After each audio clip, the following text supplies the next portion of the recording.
ACCUSTATS Video Productions presents from the Sheraton Hotel in Columbia, South Carolina, the 1992 Rak'M Up Classic. Along with Grady Mathews, I'm Bill Incardona. Together we're going to bring you the feature match of the evening between two of the only undefeated players left in the tournament. Correct me if I'm wrong, there are only two undefeated players left in the tournament. That is correct. And those two players are David Howard and Buddy Hall. Right. And here we are. Well, I'm so excited I'm fidgeting in my seat as we speak. This is Championship 9-ball and perhaps its finest hour. And to my immediate left, bespectacled and quite respectable Bill Incardona, who is in his own rights a very fine player as we prepare to watch Buddy Hall break the multicolored cluster. And here we go. We're at the Sheraton Hotel, Columbia, South Carolina, in the 5th chapter of what promises to be a long story. We'll take a look at the first break of the match by Buddy Hall, a textbook break, pocketing a ball on the break, stopping the cue ball somewhere in the center of the table. It was really a picture-perfect break in every sense of the word. Now, Buddy Hall has been breaking the balls really well this tournament. And when you get up around Buddy's age, not that he's too old to play the game, but when you get up around his age, you really have to put something extra into your break. That's what he's been doing this tournament, and he's certainly getting rewarded for it. That he is. And he's played very, very well the last year or so.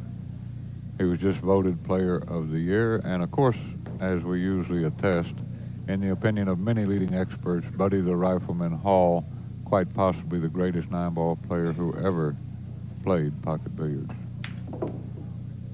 Look at him ease that cue ball around the table.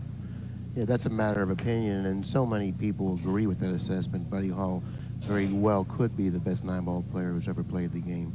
He has certainly passed the test of time, and that's such a big barometer when you want to gauge who is the best 9-ball player or who has been the best 9-ball player. Well, not only that, he defeated every great player who ever made the mistake of playing him for money.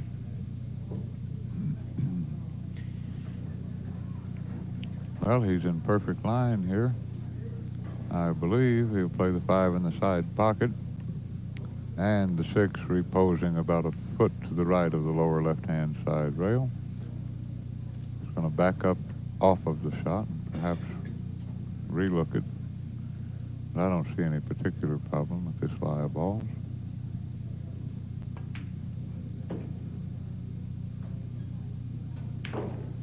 And he's in good shape here.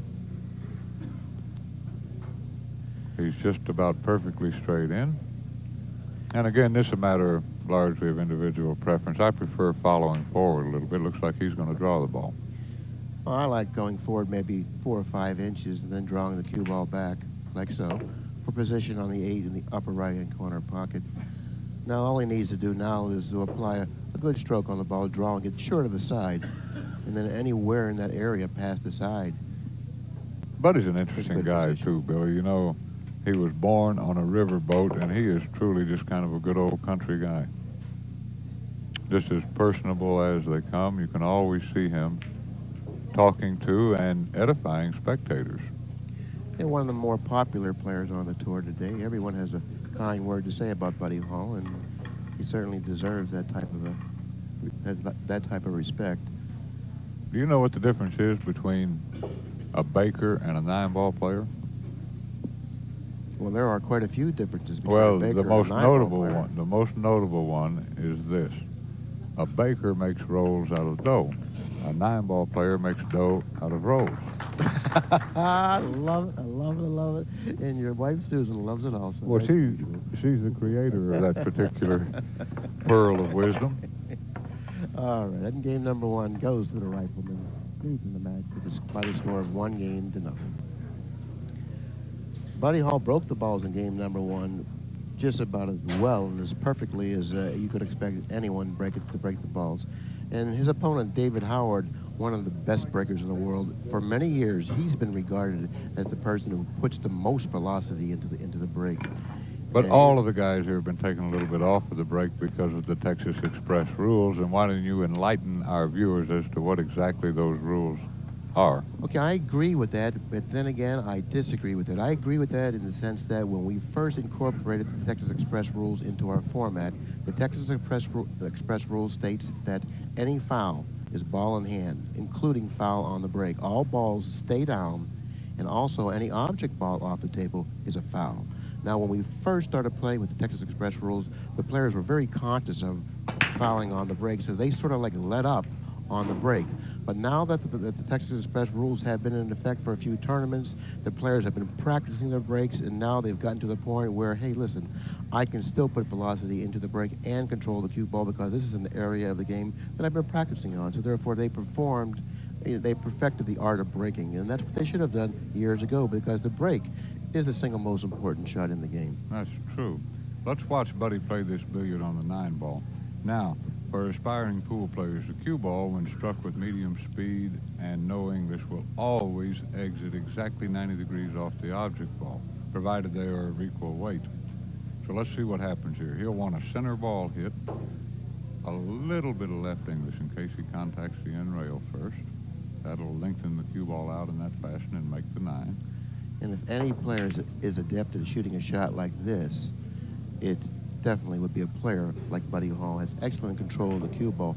Unfortunately, Buddy at that time didn't execute the shot as well as he wanted to. But he played a two-way shot, I think, Billy, is what happened to him. He played the combination and the 9, and he drew the cue ball a little bit, which he didn't really want to do. You know, you really are a wily, grizzled veteran. Have you given that any thought? A wily, grizzled veteran. Grizzled veteran. I don't know how to interpret that. Many a pool battle under your belt. All right, here's David's first legitimate opportunity at the table.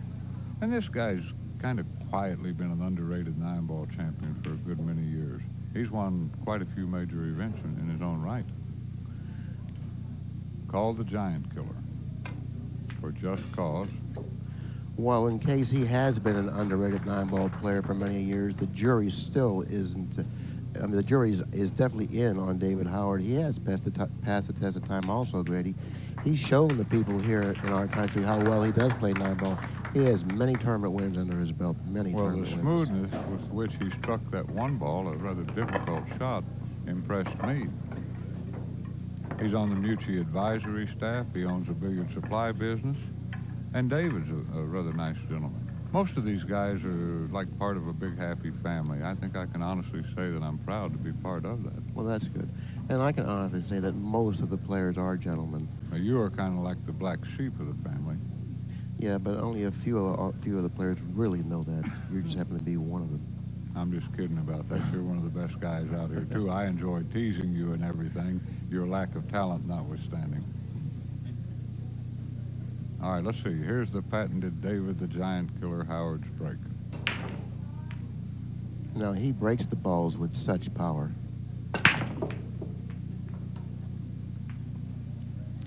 Okay, he was able to pocket 2 balls on the break, but unfortunately, he wasn't able to come up with a shot. He pocketed the 1 and also, I believe, the 7. Right, 7. Now, the 2 ball will be the ball which he'll need to hit, and that ball is located or positioned, I should say, at this end of the table nearest the bottom cushion. I don't believe he can see this ball, Bill. He's going to have to push. And that right-hand corner is not a bad choice. Oh, I see what he's done. Well, he's left Buddy across bank on the 2 for a safety. Well, Buddy can't take that because he's only got the 6 ball to put the 2 ball behind. I believe he's got to give this to David. Well, there's not much to reward in the sense that can I come up with a snooker on this shot, and I don't believe the snooker possibility is that great, and possibly I may have to agree with you, Grady. You almost forced me to. If I were Buddy, I would probably pass it back to David. Now, let's bring up a very valid point about winning 9-ball play. It's a good idea not to shoot a shot that you can lose with and cannot possibly win with. Now, what could possibly happen with this shot if Buddy should take this shot? He could hit this ball well, play a good safety, but yet when he comes back to the table, have the worst of it, because he could leave David a shot on the 2, not a makeable shot, but a shot to return a good snooker back to Buddy, and Buddy really wouldn't like it, so that's why he elected not to accept the shot. Oh, I knew Buddy was going to pass that shot. This takes a perfect hit, and David has only the 6 ball behind which to park the cue ball. Too difficult to try to put the cue ball behind the 9. It takes a perfect hit, long distance, very slow rate of speed, not a good shot selection. And now, even if David should execute the shot to near perfection, I would say that he's lucky the next time he comes back to the table to have a good situation for himself. I believe that he'll definitely have the worst of this situation. And I make him a good 7-5 underdog to win this game. I think you're just about right. No, Oh, he he's- hit the ball as well as you could hit it. And he put enough speed on the cue ball in order to ensure the accuracy. He really has like hit the lotto in a sense. That was one heck of a shot. Buddy didn't think he could do that. Either did I, and he certainly has done it and gotten rewarded for it. Everybody's going to have to go one rail.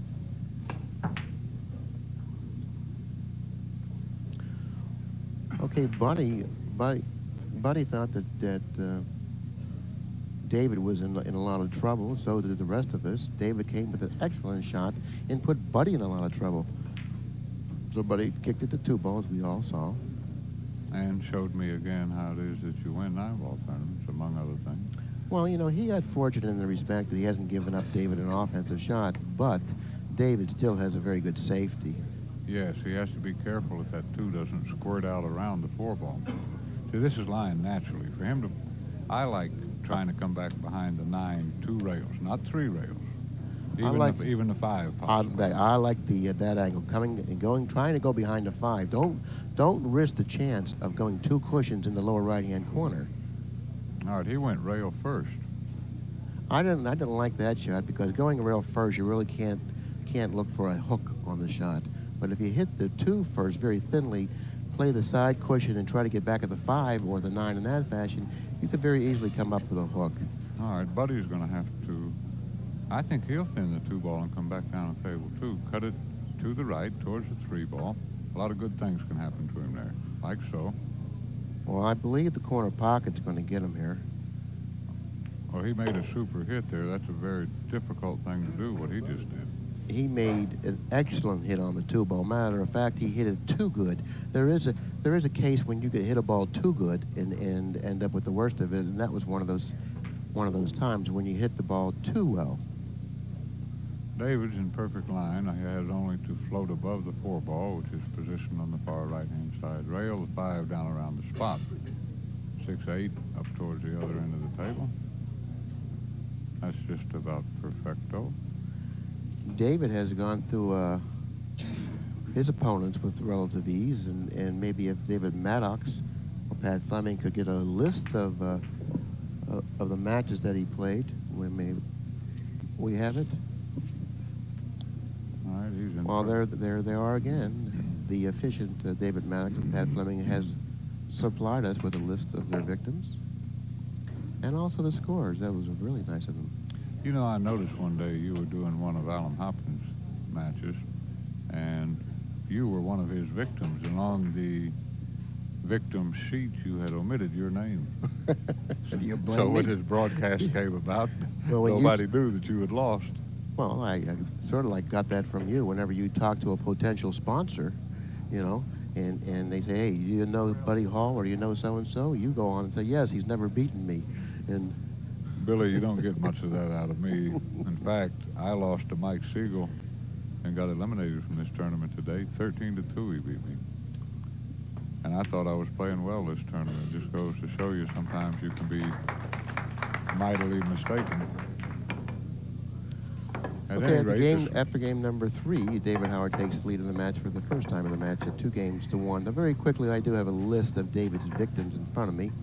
And his first round was against David Maddox. wait a minute. His first round was against Norman By. Well, I didn't want to. Okay, he had a bye. The top 16 players are given the first byes, and David was the recipient of a bye the first round. His second round match was against David Maddox, okay? And he was trailing David 8-2 and came from behind and won that match, I believe, by the score of 13-11, or may have been 13-12. I believe it was 13-11. Then he played the hot Roger Griffiths, and what I mean by saying the hot Roger Griffiths is Roger Griffiths is still in this tournament, and he is playing on table number 2 against Jim Rimpey, another one of the hottest players on the tour today. And he defeated Roger Griffiths 13-7, you know, a pretty good shellacking. And then he went on to play Mike Siegel. No, Mike Siegel certainly isn't any stranger to anyone that knows anything about pool. David Howard handled him with relative ease also, defeating Mike 13-9. And that brings him up to this match against Buddy Hall. And he broke the balls and made 2 or 3 balls on the break and was straight in on the 2 ball and has only these 4 remaining balls to eliminate to adopt a 3-1 advantage in game.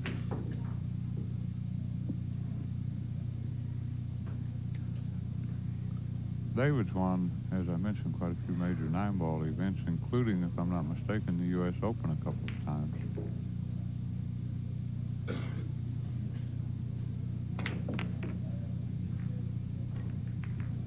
Deceptive style. He plays a lot better position than people give him credit for, too. Of course, you can't win major events without being a good position player. Well, David came from the old school. He's been around for quite some time now. You know, when you've been around as long as David Howard has, and you've been playing competitively on the tour, you know, if you don't play or start out being a good position player, you end up being a good position player because you learn so much from playing against the top players in the world. And I'm certainly sure not only David has picked up a lot of things from different players, but also anyone who's been playing on the tour. Well, I don't think I would seriously be belittling our great sport if I told a little bit of truth and stated that a poor position player won't eat well unless he has other interests. No, not if he expects to make a living on the tour. He's certainly not going to eat well. 3-1. There's W.W. Woody, Buddy Hall's longtime traveling companion. Woody has a headset on. If he can, well, we'll take a look at David's break. Hey, there's a nice wave from Woody. Well, now there's the power that I alluded to a little earlier about how powerfully he breaks the balls. And once again, pocketing a ball on the break. Now let's get back to Woody very quickly here. Woody? Woody's a good okay, man. there he is over there. Now Woody has a headset on and he can hear everything that Grady and I say. Now if you like what we're saying, Woody, raise your right hand. Okay, you're in with us. All right, I'll take care of you after the match. Now, if David can't see enough of this 1 ball to make it, I think he would be well advised to cut the 1 ball right down in the area of the 2 ball and bring the cue ball with a little high right English over behind the 4 ball. And he's got the 4 and the 7 to put the cue ball behind. Oh, I don't see what's wrong with putting the cue ball behind the 3 or even the 9. Can't hit that much of it. If he could hit that much of it, he could shoot the 1 straight in. Well, you have a point there. I thought that he could possibly hit enough of the 1 to drag it behind the 3. But evidently I'm wrong because there wouldn't be any indecision if he could do that. Well, I can't do it. Of course, this is a 1-pocket style safety that I'm talking about here. And a rather risky one, too. It's not risky. No, it's risk-free, of course. It is risk-free. Well, Well, he tried to go behind the 3 ball. Well, I don't know what Buddy's best shot is here. I don't think he can hit enough of the 1 to cut it in. The 5, he doesn't have a full pocket for a straight back bank. Well, Buddy's best shot is to cut the 1 ball thinly to the left into the 2 ball, sending the cue ball around the 5 and then down table in hopes to end up with some sort of a snooker. Other than that, I don't know what he has. Well, yeah, I like that shot. I don't think he's got much more in this situation. I believe he's banking it, though. Buddy likes these type of banks. Okay, then he's going to drag the cue ball all the way over to the left side of the table and try to get it behind the wall of balls, the 8, 6, and 7. See, the 5 was in the way. I knew he didn't have a full pocket for that shot. Now, that shot carried some risk to it, as we all saw. He went into the 5, and he's lost control of the 1 ball. And he certainly has lost control of this game, also game number 5. David steps to the table with a very easy shot on the 1, a nice angle to draw back slightly for the 2, which is positioned on the bottom cushion. Now the 3 is to the right of the foot spot, and the 4 is in front of the left-hand side pocket.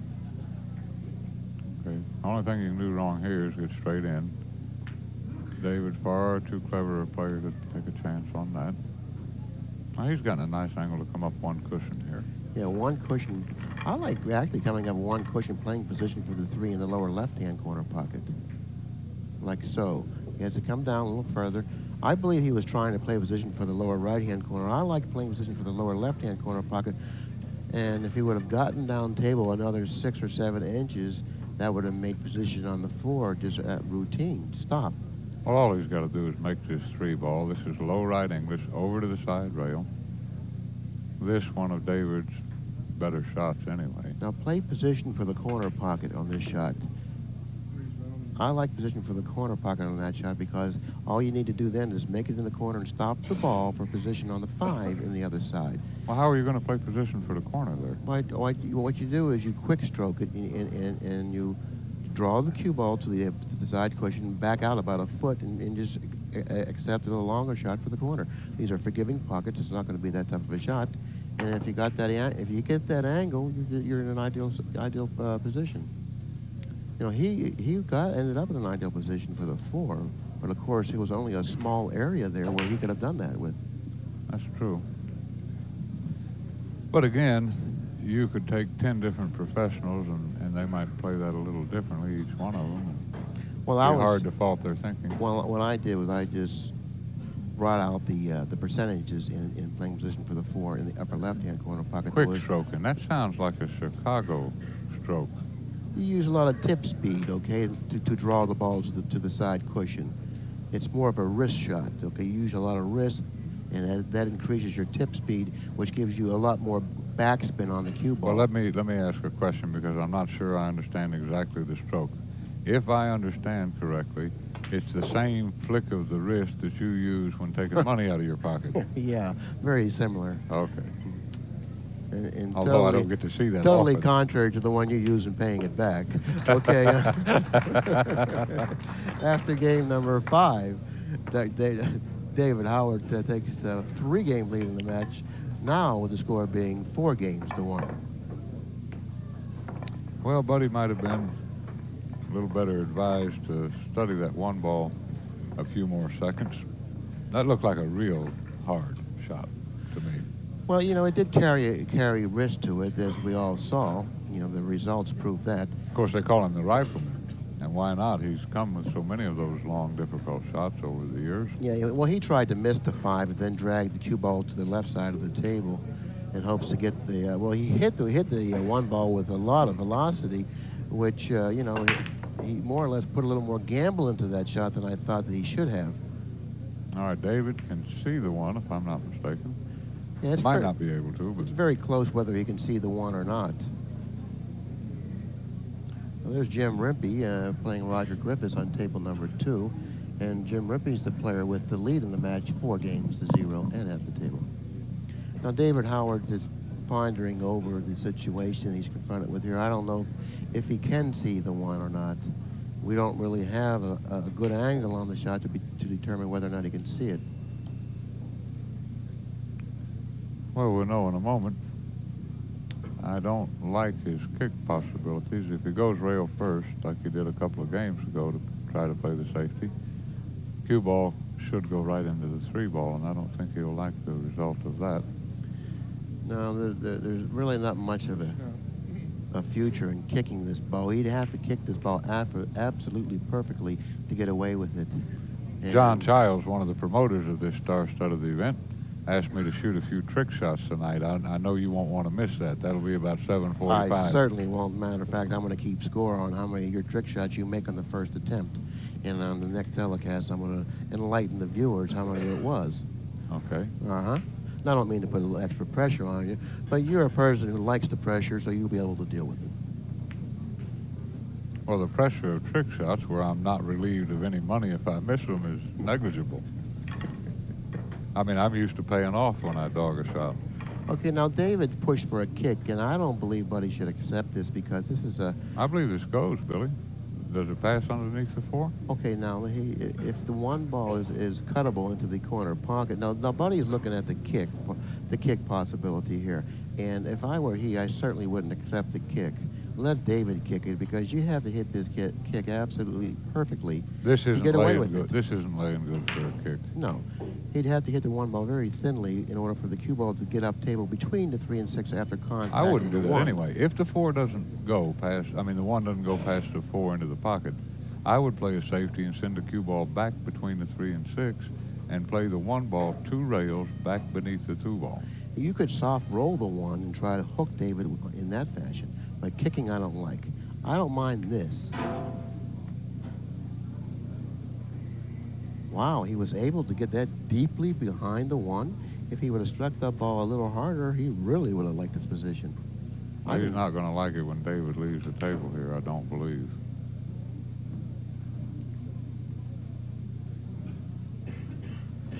I'll tell you what I do with this shot. This is one of those shots, Billy, where you can't worry about the 1 ball. You just play the cue ball back and try to get below the 2 and the 6. Well, he's banking it across the side, it looks like. No, I don't think the bank's on. Well, it doesn't look like it is. It may be, but I don't know. He played the 9. Golly. He played the 9. I don't believe I like that shot very much because you get rewarded almost as much by playing a good safety as you would have if you pocketed the 9. I mean, almost. If you play a good snooker, a good safety on that particular shot, which was a lot easier than trying to pocket the billiard, you would have got rewarded just about as much. Well, here's a factor. But now you've may given not up your control of this particular game. Well, not only the game, but the match. See, if he'd have played an excellent safety there, he might have been beginning to get Buddy frustrated because he hasn't had much to shoot at. I Now, agree. if you allow a great player like Buddy Hall to get a few open shots, it usually spells defeat. Now, getting control of a game is very much like straight pool, getting control of a particular shot in a game of straight pool. If you're in control of the table playing straight pool, your opponent could very well possibly sit down for 100 or so balls. They feel that they're much safer playing 9 ball with the upper echelon players like Buddy Hall and David Howard. Once you lose control of a game, you could lose 3, 4, maybe even 5 games in a row without ever getting a shot. So you have to be pretty careful not to give up control of a game, and that's what David Howard neglected to do. He certainly had control of this game, and he just threw it up in the air. Now Buddy Hall's at the table, trailing 1 game to 4, with an opportunity to, cut back into this lead.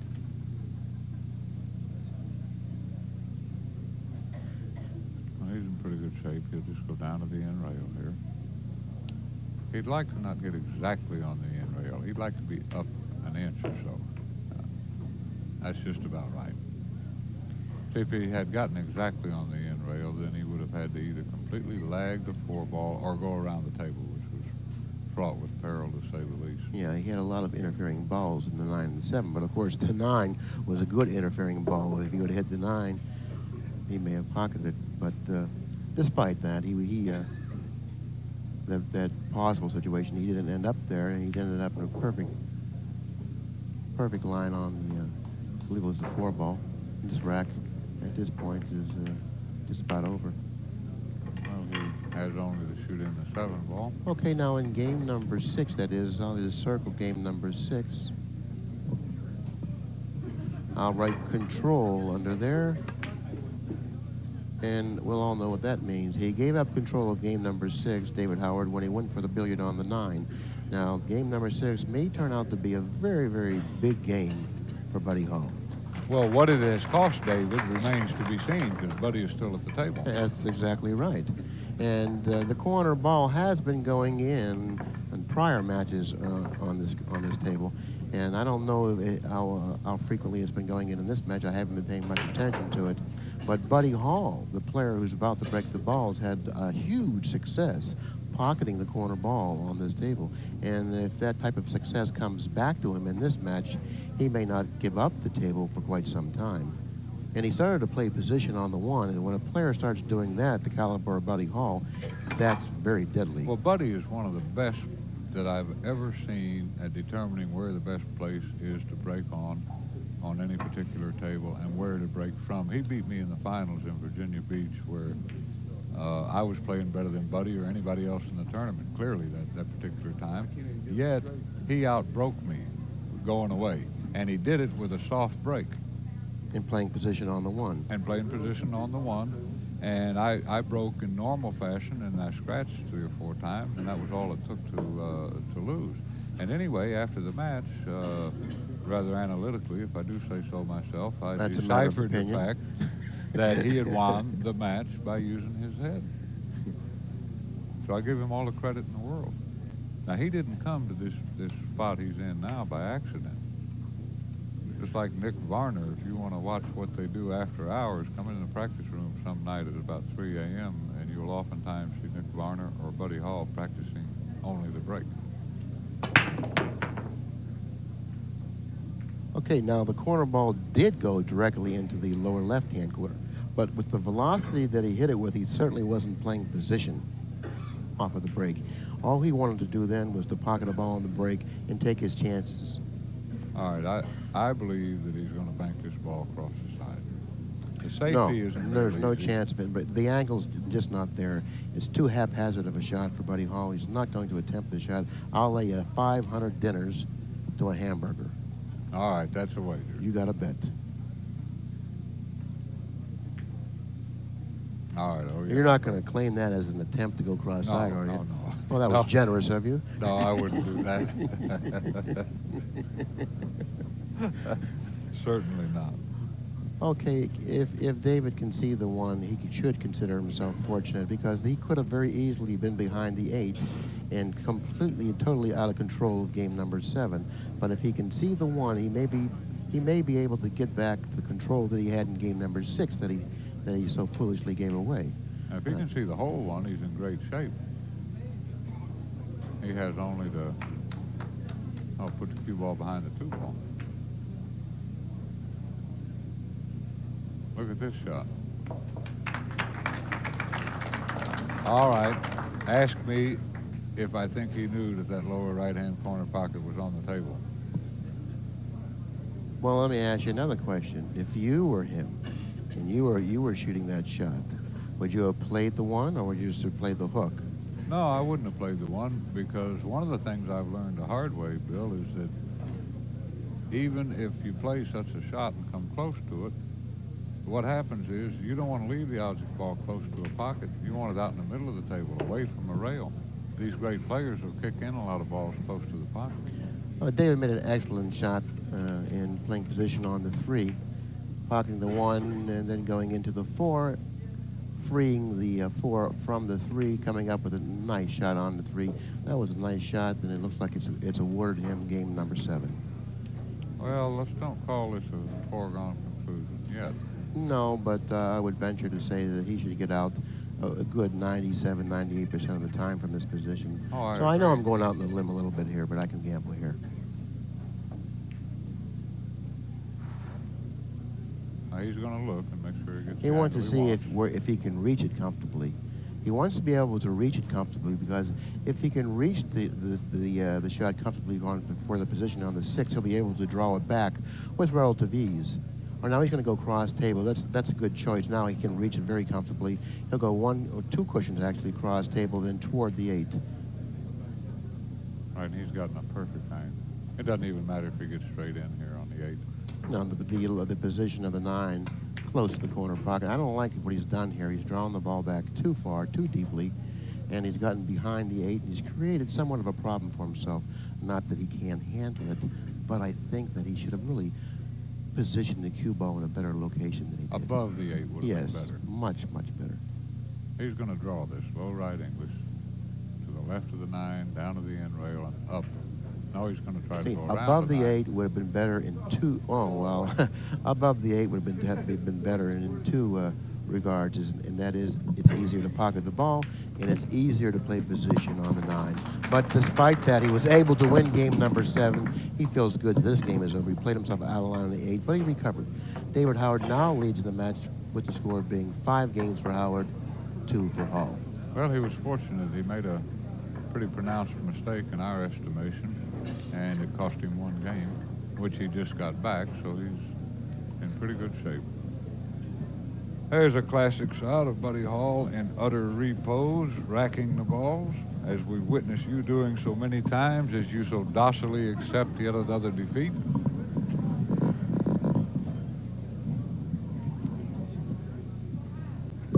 All right, here comes the break. David changed sides. Have you noticed that?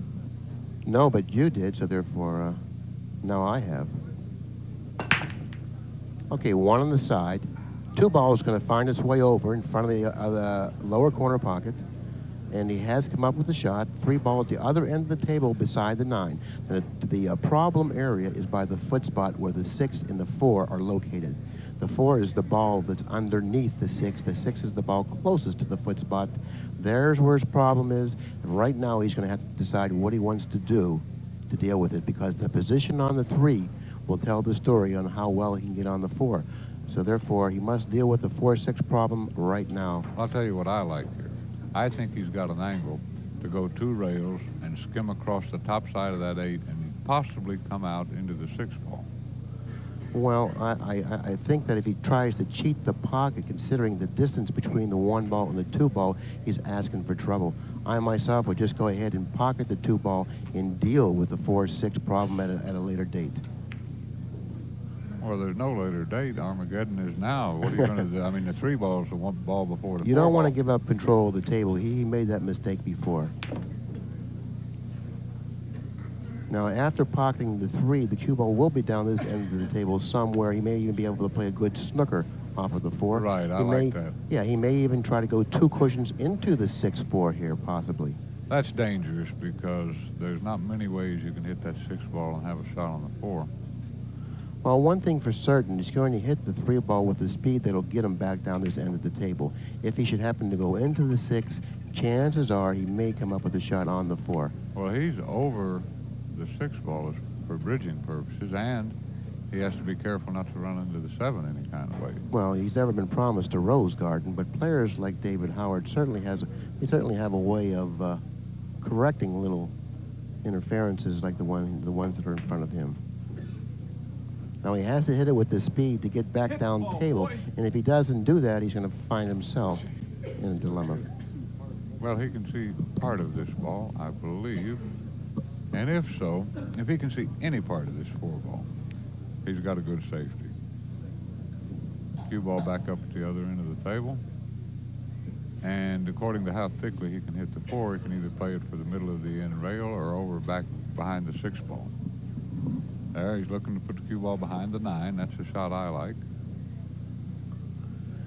Well, I think that this shot carries a lot of risk along with it, and I wouldn't be surprised if he lost control of this particular game with this shot. There are so many things that can go wrong with this particular shot, regardless of the way he plays it. 7-0 at the moment. Rempe over Griffiths.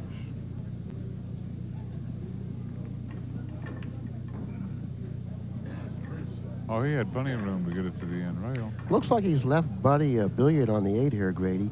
And if Buddy elects to play the billiard on the 8, he'll play it with the speed to send the 4 ball back down table and then back up table again, and in hopes to come up with a shot. He can't do that. He'll slow roll it. Or play the 4 into the 5. Well, he may play the 4 into the 5, but he won't slow roll it, because if he slow rolls it, he's certainly going to have the worst of it. I think he's going to hit it with some good speed.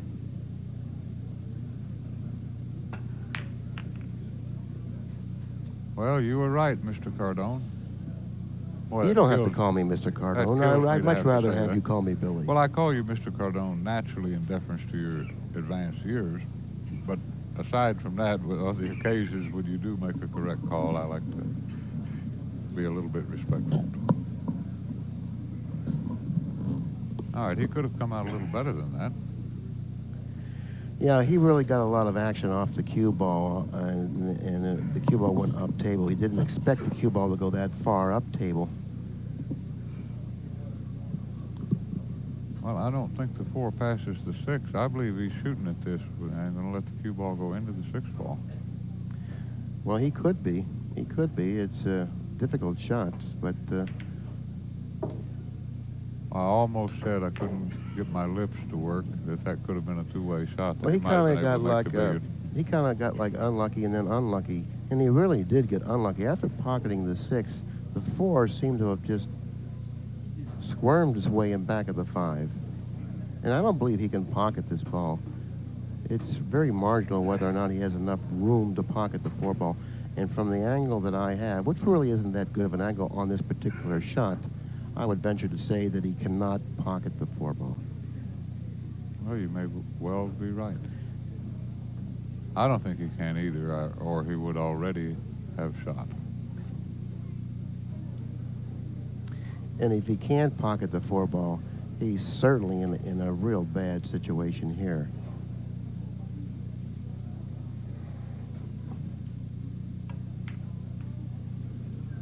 What a nice shot. Very nice. Okay, now we saw Buddy Hall execute 3 consecutive shots to near Each perfection, with the exception of the 4-ball. He did play the 4, but possibly played the 6 also.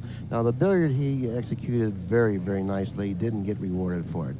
The 4-6, the 4-ball with the 6-ball billiard possibilities, he also executed that shot nicely. He didn't get rewarded for it. He executed the 4 off the upper right-hand corner. Great shot, but still hasn't gotten rewarded. This is the struggle here. This rack has certainly been a struggle. But wait a second. All sickness isn't death. That was just proven there. Buddy Hall makes a nice shot on the 5, a billiard on the 9. He wins game number 8, and he narrows the gap now at 3 games to 5. Well, Buddy had to smile there. He knew he had to go into the 9-ball there. The only thing that he neglected there was the Mike Siegel trait of glancing at the audience with a wink and saying, well, I thought the 9 might go. All right, 5-3. More interesting by the moment. There's a nice overall view of this elegant facility, the Columbia Hilton. It is January 18, 1992. Now, Buddy's positioned the cue ball nearer the center of the table. A little bit closer to the middle of the table.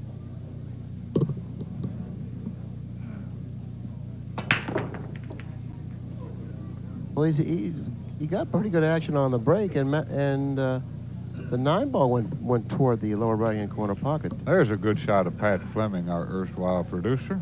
And look at him smile like he knows we're talking about him. He's a psychic, you know. Oh, he's got an earpiece in. Oh, clever, clever. He's smiling because I asked him to enter my one pocket event next week. That's why. No, I'm just kidding. Pat plays great pool, and he's a real gentleman. He's lugged this equipment around at a loss. Now he's finally beginning to break about even. Watch the cue ball, narrowly missing the corner pocket. Okay, let's take a look at the balls, the way they lie on the table. The 3-ball in the center of the table, the 4 nearest the lower right-hand corner, and then all of a sudden we come to the problem area, the 5-ball, so close to the 7, and the 7 not allowing the 5 to be pocketed in the lower right-hand corner pocket, nor the side pocket, nor the upper left-hand corner pocket. So therefore, Billy, I got to say something here. Look at the lie of the 5 and 7. Buddy should hit the 5-ball square. The 5 will move to the left, the 7 will move to the right. You just shoot it nice and easily. The cue ball will stay right there for the 4-ball. Okay, well, there's a few things that could go wrong there. If he hits the 5-ball and the 5 goes to the left, the 7 goes to the right, the cue ball may go to the right too, and then behind the 9.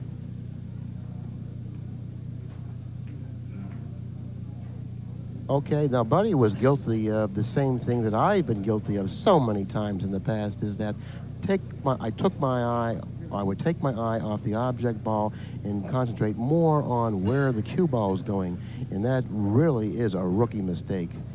And if he's done that, he has really been accused of it. Well, he kind of two-stroked that shot, very un-Buddy Hall-like. But anyway, let's see what happens here. David, I believe, has a pathway through the 5 and 6.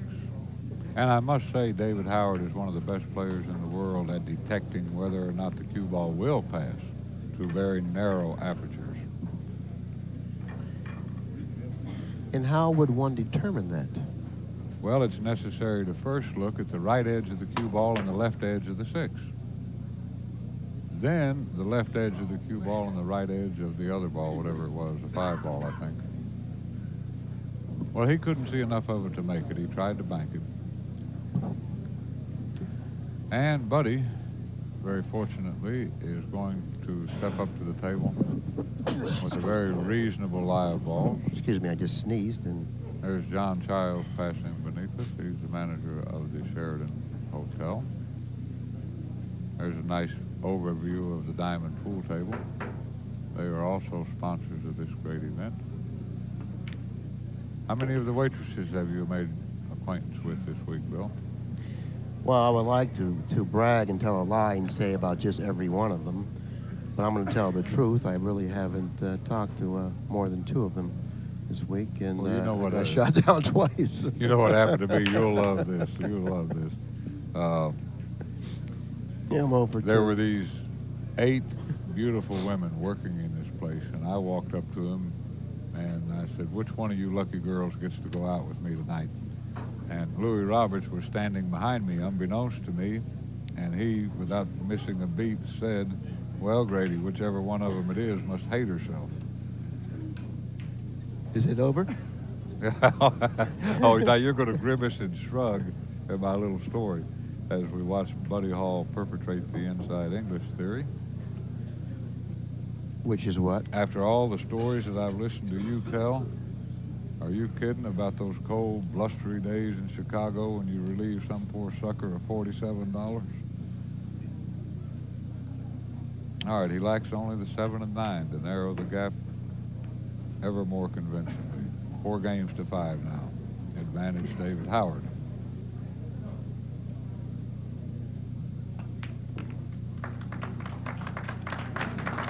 Always just hard enough to get the job done. That's the way Buddy Hall plays 9-ball. He dislikes immensely running into balls.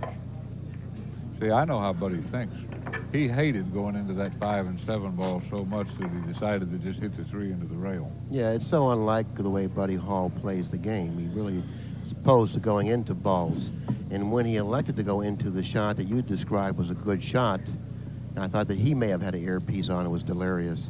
But of course, that wasn't the case. You did come up with a good shot, and he tried to execute the shot, but wasn't able to do so. Probably really didn't feel comfortable shooting the shot. Now, he's staying kind of sinnerish with the break shot. And who could blame him given the earlier results in this contest? Jim Rimpey is playing a match that runs concurrently with the one that we're doing now against Roger Griffiths. And the score in that match is 8-0. Look at him. Jimmy Rippey should go on to win that match without allowing Roger to get onto the scoreboard. It'll be the first time in history that anyone has been defeated as soundly as Roger will be if it goes that way, 13-0. Now there has been quite a few 11-0 matches. The man to my right has been the victim and the victor in 11-0 matches. Both winning matches, a match 11-0, and losing a match at 11-0. And the player that he defeated 11-0 Was Buddy Hall. was Buddy Hall. and Nick Varner defeated me 11-0. I beat Alan Hopkins in the U.S. Open one what's year. so funny about that story? After Grady beat Buddy 11-0, he came up to the booth, and I asked him if he's ever been defeated 11-0. He said to me, "Are you kidding? I've never been defeated 11-0, and I never will be defeated 11-0. Well, his next match, I think it was, he got defeated 11-0. Yeah, Nick Varner beat me 11-0. That was Reno, Nevada. All right. Obviously, a full 1 ball cannot be seen here.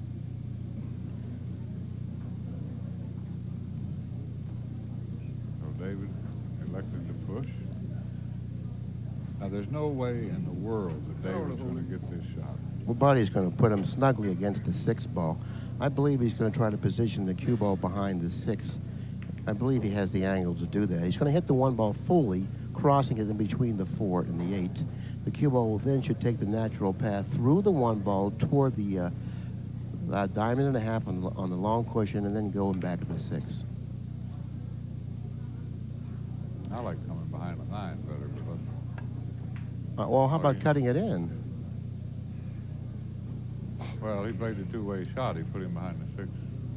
Well, he put him behind, right, he put him behind the 6 another way, you see. Instead of rolling the ball behind the 6, he used a little bit of creativity and went into the 6, sending the 6 cross table, sending the cue ball down table. Well, let's talk about these great 9-ball players and why they win matches and tournaments. Buddy Hall and Nick Varner love to shoot. So does Mike Siegel. And many times they'll pass a great safety to take a rather difficult shot. They just have confidence in their shot-making ability. Plus, they have to add the amount of times that they're going to get saved. Well, I don't know if I totally agree with the shot. I don't know if I totally agree with the shot that Buddy took, because had he made the 1 ball, he wouldn't have come up with a good shot on the 2 ball. Now, if you take a difficult shot opposed to a cinch safety, you should expect to win the game if you pocket the ball. You know, Buddy didn't pocket the ball, but if he would have pocketed the ball, he wouldn't have had a shot on the 2. Well, that's one particular instance. He might have had a good safety. I don't remember exactly how they laid.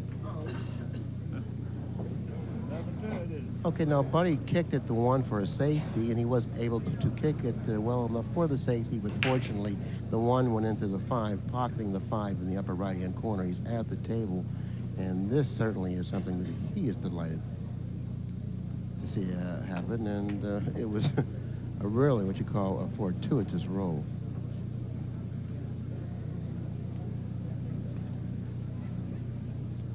Okay, the 3 ball in the corner, I think, to be the right position selection.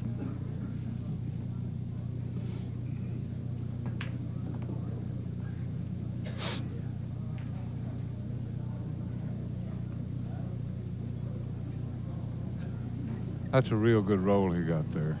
It was a real good roll. In other words, he didn't try to get lucky. He didn't try to give any balls any action to get lucky. He played a safety, and he really didn't execute the safety as well as he wanted to. It looked like he was going to lose the game, and all of a sudden, the 5 ball found the pocket. I mean, that was a very, very good roll. And in game number 10, we'll go back to game number 10 if Buddy goes on to win this match and bring that little game up. Well, it makes a big difference, Bill. Each game, as always, a 2-game swing instead of 6-4. In all probability, it's going to be 5 each. Roger Griffiths continues to struggle across the way, 9-0. And he's made a relatively simple run out into a 9 trick shot show. Well, I was mistaken when I said these are the only 2 undefeated players left in the tournament. There are 4 undefeated players left in the tournament. Buddy Hall and David Howard, also Kim Davenport, and one other one. Who would that be? I don't know who the other player is. Maybe Pat can inform us. We have Hall, Howard, Davenport, And Steve Mizrak. Mizrak. How could I forget the Miz? The Miz of late playing just about flawless 9-ball. He's been playing so well in the past year. Well, so is Davenport. Davenport just won a couple of tournaments. All right, 5 each here. After game number 10, which may prove to be one of the most important games of the match for Buddy Hall. 5 games apiece, very closely and hard-fought match. And we've grown accustomed to watching just that type of contest. The pro players really do put on a spectacular show for all the knowledgeable and quite loyal pocket billiard fans. I enjoy watching myself. The only thing I miss is you not being in this tournament after Mike Siegel beat me 13-2. Like normally, when that happens to me, at least I have the consolation factor of getting to watch you get drummed by one of these great players. Well, to tell you the truth, Grady, I really didn't prepare myself for this tournament, nor did I prepare myself for your upcoming one-pocket tournament. I've been in Las Vegas, and I've been spending some time with my family, and I had some business to take care of out there, and I'm not really prepared to play pool, but I'm definitely going to get in your one-pocket tournament. Okay, well, good. It'll be an honor. Practicing, and hopefully I'll pick up. It'll be an honor to have you. You play Pat Fleming in the finals, no doubt. Okay, here we go. No balls on the break that time for Buddy Hall. And just to watch just how perspicacious the great Buddy Hall is, watch and see if the next time he has the opportunity to break the balls, if he doesn't back off that center of the table position. You know why he does that, don't you? Because when he had that year in 1974 when he won 14 out of 16 tournaments and finished second in the other 2, greatest year any pool player ever had, although Nick Varner had a year that closely rivaled it. He broke from the middle of the table. Of course, that was, you know, that was 9-ball. That was before 2 decades ago. Before the side rail break was rediscovered.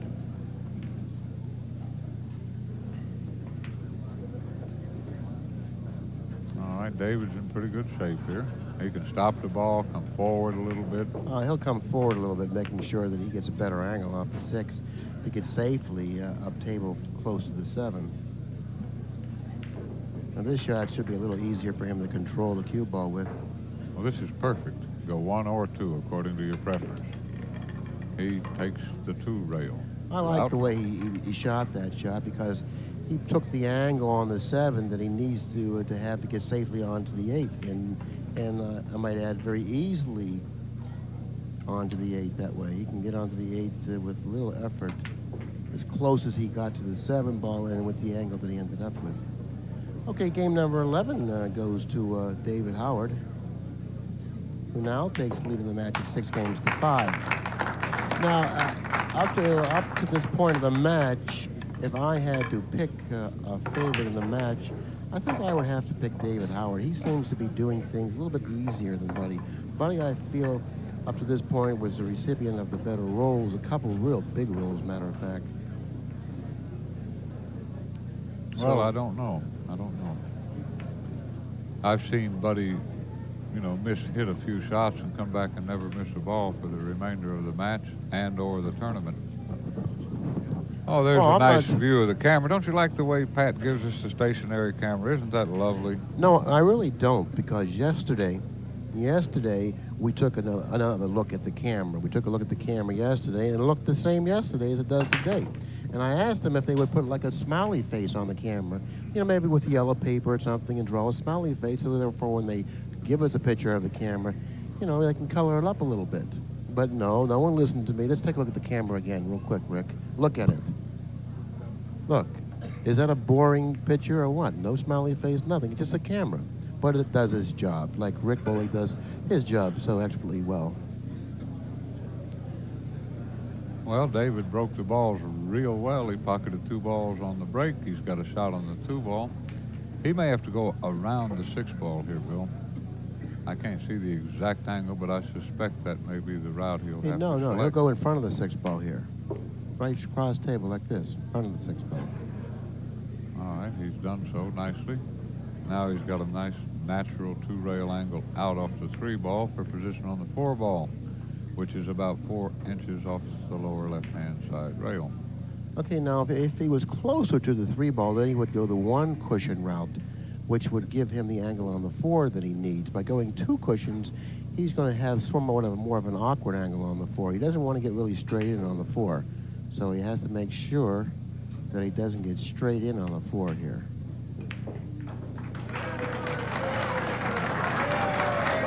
Well, I think he might have gotten straight in. That ovation from the crowd for Roger Griffiths getting off of the skunk.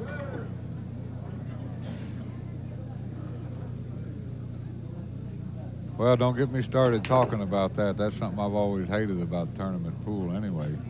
Do you realize that you could beat Mike Siegel 11-1 and Buddy Hall 11-3 and then lose to Efren Reyes 11-10, and you're on the loser side treated like a leper? And here's the other guy that played the cook, the dishwasher, and the electrician and sculled out 11-9, 11-10, 11-10. He's undefeated. That makes him a great player. Well, David certainly showed us what an expert he is of his controlling the cue ball, because he has put the cue ball in the position that was ideally suited just about for the next shot. Yeah, David's in great shape there. Preparing to take a 2-game lead, missing only the 7 ball and the 9 ball. Just kind of punch this forward. This is almost a center ball hit. Like so. Very nicely executed. And the score is 7-5, advantage David Howard. And David seems to be breaking the balls much better than Buddy. He's been pocketing not only balls more often on the break, but more balls on the break. He's I think, averaging probably almost 2 balls every time he breaks the balls. It's awfully difficult to beat a player that pockets 2 balls on the break just about every time he breaks. And that's, well, I think the only time Buddy didn't make a ball on the break was his last effort, and he did move more towards the center of the table. But it just seems like David's getting much better action off the break. And it definitely is pocketing more balls on the break.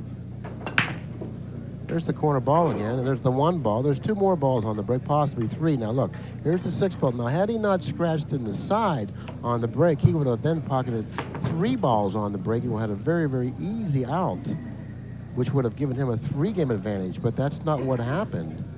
Scratched in the side. Now Buddy Hall has an opportunity to narrow the gap to 7 games to 6, providing he runs the balls on the table. Well, this is just my opinion, Bill, but I don't think there's any question but that the side rail break is vastly superior to the old center of the table break.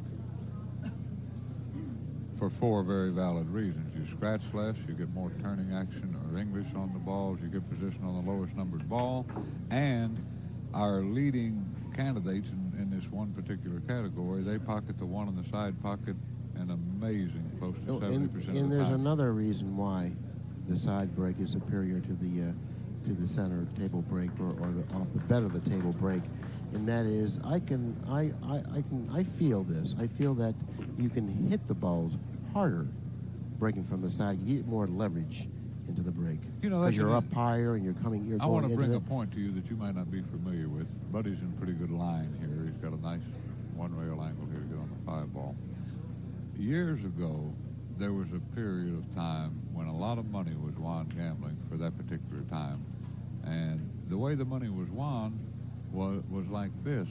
A guy that played maybe the 8 and 9 under the best 9-ball players in the world, he played all of them even and asked for one small handicap. And the handicap that he asked for was to be allowed to break the balls from the 5-ball spot, or exactly in the middle of the table. In other words, he's going to be a good couple of feet closer to that one ball than they were. And he robbed every single one of them he played. Well, you can get a more accurate hit on the balls. That was it in a nutshell. Sure.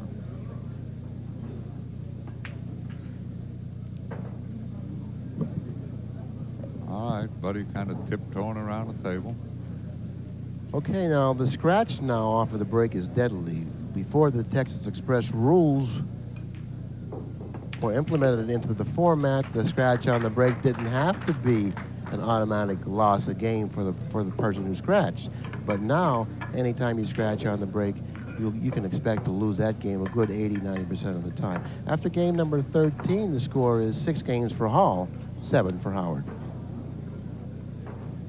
And we've gotten just what we always expect, a close, exciting contest. There's a nice picture of the whole tournament room. Seats 1,000 people, I might add. There's a nice picture. There's Super Stroke passing underneath yon far light. There's some of the attentive spectators at hand. There's one of the comely waitresses. Okay, now that's the lady right there, the young lady. Her name is Wendy. That's the young lady right there that I would love to take out to a candlelight dinner and do nothing more than just talk to her and look at her. Nothing more. Believe me, nothing more. She's such a... Billy, why talk like that? Now, this is a family telecast, but what you really want to do is pay her to spank you with a red-hot wet towel. You know, there are certain things that people enjoy in life. Just because you enjoy certain things in life doesn't necessarily mean that other people enjoy the same, you know? That's true. That's You have to wake up to that. Okay, Buddy pocketed a ball on the break. The one ball went down the other end of the table. He doesn't have a shot on the one straight into a pocket, but he does, I believe, he does have a bank on the one. I look for Buddy to bank the one. Now, the 1-8 combination may be available here. He's taking a look at it now. And he would be throwing the 8-ball the proper way. For beginning pool players, remember, it's always the exact opposite of what you might suspect. If the 8 is aimed to the side rail part of the far right-hand corner pocket, it can be thrown down because the 1 stays in contact with it just a fraction of a second after the hit. But Bill's first assessment was correct. Buddy's going to bank this 1 ball.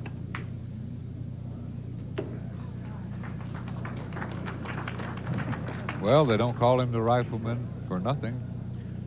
Okay, the angle that he has on the 2 suggests that he should come fairly close to the side pocket with the cue ball, but about 6 or 7 inches from the side pocket. Then should go in the direction of the 5. He doesn't want to hit it too hard. And he's actually executed the shot to near perfection. He could have done much better on the shot than he did. The 4-9 combination lies in front of the lower right-hand corner pocket. And the 5 ball is a very big ball, possibly in the way of where the cue ball needs to get for position on the 4-9 combination. Well, he'll go 2 rails straight across the table here, I believe. Now, this shot is a little more difficult than it. Well, it looks like he can cut it and just hit it with a nice ball, and it'll go naturally 2 cushions across. I thought that he had to more or less force it, but apparently I was wrong. And he has come across the table 2 cushions very, very effortlessly. And he's got a nice shot on the 4-9. Looks like he's going to tie up the match at 7 games apiece. Buddy resides in Metropolis, Illinois. I've been there, I might add. David, Jacksonville, Florida. Roger Griffiths now has 2 games, 10-2. All right, 7 apiece. 7 apiece. That's the story up to this point. 7 games apiece, race to 13.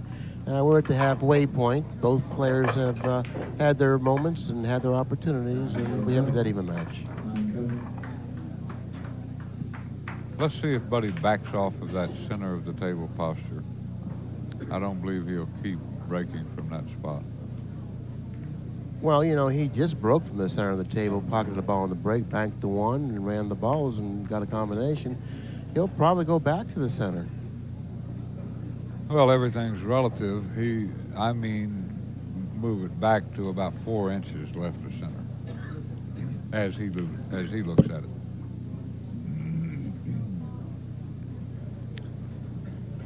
Buddy Hall playing with the Leonard Bloodworth cue, which is a rifleman cue, specially made and designed by the man at the table. You're right. Well, Buddy's always been a good technician. He's designed and manufactured cues of different types for many years.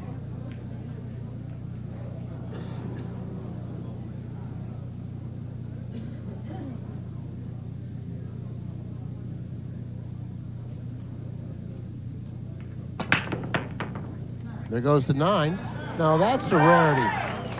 I don't really recall the last time I saw the 9 go on table number 4. The 9 hasn't been going very much on the diamond equipment, diamond professional equipment here. It's the 9 hasn't been going very much at all. It's 8-7 now. Buddy Hall's favor.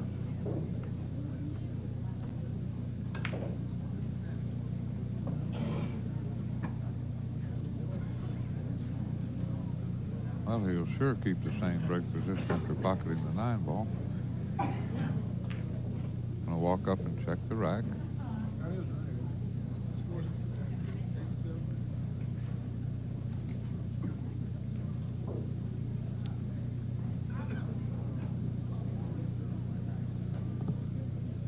Can you get a shot of Roger Griffiths there and wringing his hands in silent prayer?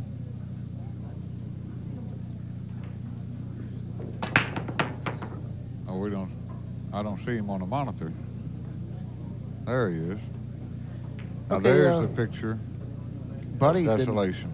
It certainly is. Buddy didn't pocket a ball on the break. He did pocket the 9 in the preceding break, but he hasn't come up with a ball on this break. And David's got a shot on the 1 ball. 2 ball by the left-hand side pocket. He'll want to just lag the 1 in. And he'd like to be on the right side of the 2 ball. He can follow this out 1 rail and play the 3 ball in the corner. And the 4, 5, and 7 are all in close proximity to the 3 ball. 6 and 9 down at the same end of the table, the 8 up at the far end. There's a nice shot of David Howard in profile. Really didn't even have to follow it. He's got an angle where he's going to draw into the 5, I believe. You have to make sure that you really apply a good stroke on this ball. Make sure you go into the 5. And you want to hit the 5 fully so that you follow through the 5 or go through the 5. You don't want to let up on your stroke here. You want to make sure the 5 gets away from the cue ball, too. You want to clear it from the cue ball. You want to hit it a little harder speed than one might think. Something's bothering David. I couldn't make out what it was he said.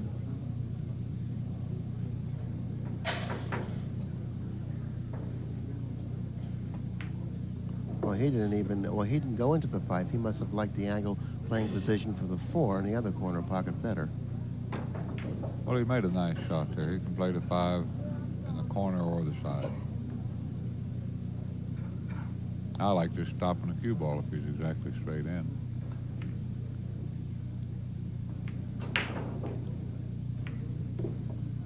Same thing, not exactly straight in, but pretty much stop the cue ball.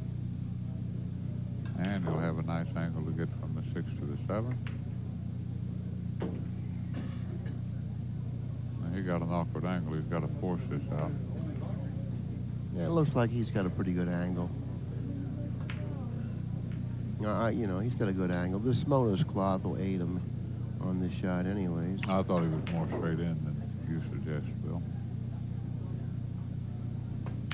Oh, he was all right, sure. Nice stroke he put on that ball, just hard enough to get the job done. In the position of the 9 also suggests that he really doesn't need to get perfect on the 8, 9, close to the corner pocket. Only way to mess that up is get on the rail with the cue ball and straight in. Right.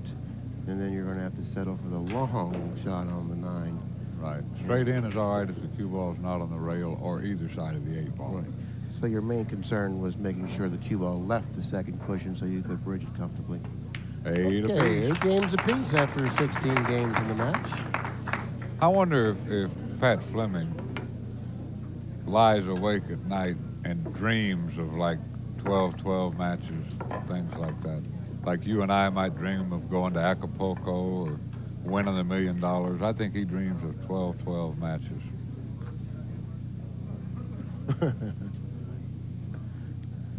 And we've gotten away from the general theme of this broadcast, too. Now, when we started this, if you'll recall, you and I both like to see pain and suffering. There's Jim Mattia. Now, Jim undoubtedly has a wager on this contest.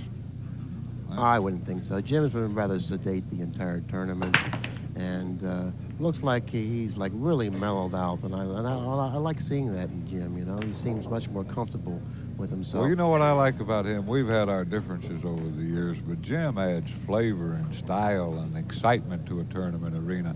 I'm getting a little sick of these guys running around shooting these sissy shots and acting like they're exhibitionists.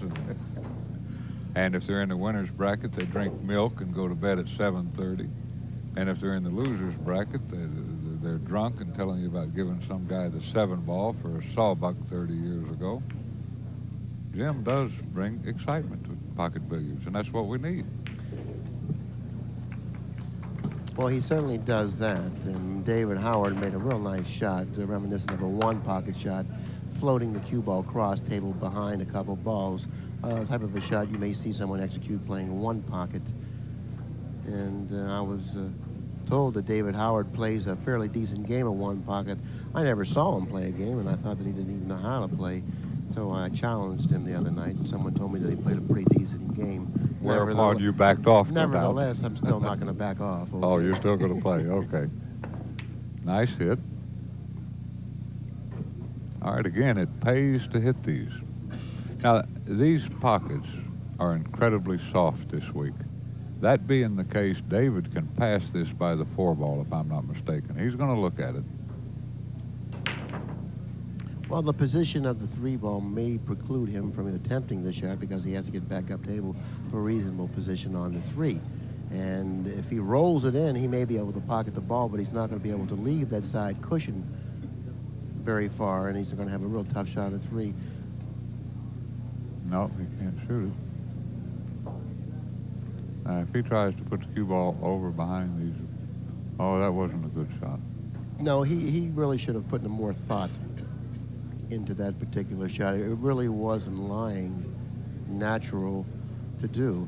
And I'm sure there were other options available to him that would have turned out much better than what this one has.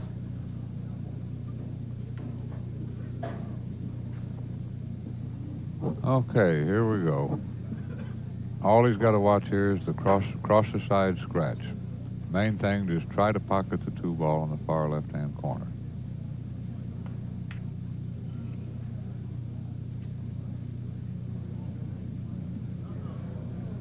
Well, I told him to watch it. I figured he'd leave a little more room for error than that. Now I brought this point up yesterday, and I brought it up the day before.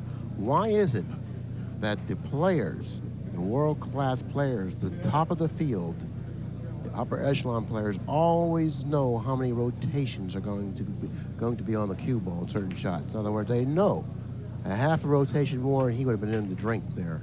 But he knew that ball was going to fall short of the side pocket. And that's playing very accurately. Yes, it is. Close, but accurately. Well, I'll tell you why it is. In a manner of speaking, I'll explain it. I don't really know exactly why, but I do know it is for the same reason that the audience goes crazy when a guy misses a ball a foot and rats the 9 in. They love that. So that's the same reason that those two things occur. All right, he's in pretty good shape here. Now here it's critical to get an angle on the 6. He cannot be straight in.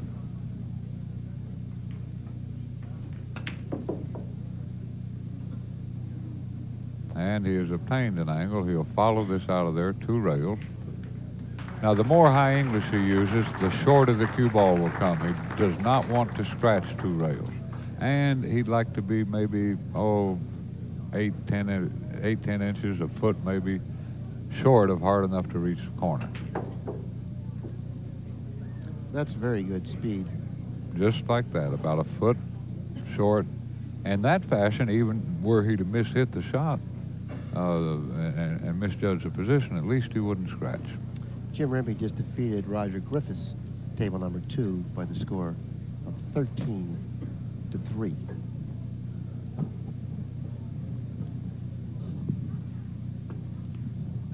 Watch out. Well, that's not the easiest of shots. No, I've seen that shot miss several times by myself, for sure. All right. But it was definitely a shot that we all expected him to make. There's 3 ways to play this shot. 2 ways to get it safe, going 1 rail and into the 7. Well, he's looking at kicking the 7 in. Well, I can't fault that. That wouldn't be a bad way to play the shot. But 2 rails, not 1 rail. Measuring, gauging, calculating. Well, playing 2 rails makes the ball a lot more makeable. Yes, it does. A lot more makeable. There's such a large area on that cushion, that second cushion, where you can hit to make this ball. Plus, you can then play the 8-9 combination. Oh, he shot it. Too hard, huh? Pretty hard. Well, He anything that Buddy Hall gets here is gratis. I mean, after missing a relatively easy 7-ball shot, he should be delighted to have anything. Now, Well, he may have gotten away with something only for the moment, though. I believe he will be behind the 8 and 9. Buddy will find some way of putting the cue ball behind the 8 and the 9. That is, if the 7 doesn't go.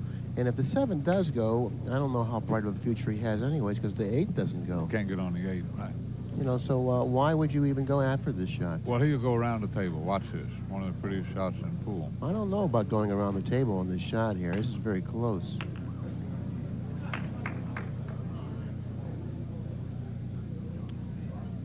Look at David get out of his chair. See, he knew that was coming close to the corner Now, the pocket. billiard on the 9 may be on here. If the billiard on the 9 is on, you can rest assured Buddy Hall will see it and pocket the billiard on the 9.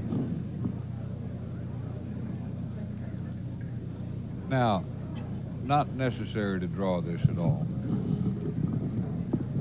That's a misconception a lot of players have. They think you need to draw this kind of shot. I see he's not really drawing it. This is more of a center ball hit. Left English. he missed it because he did draw it a little bit. Well, it looks like he did, and like you said, there's no reason to draw it. Now, there's no question in my mind David Howard's going to bank the 8-ball to the bottom right-hand corner pocket. The position of the 9 is certainly going to be an aid in this particular shot. Now, if he happens to hit this a little roughly and goes into the 9, the right-hand side of the 9 with the 8-ball, he'll be rewarded with the ball.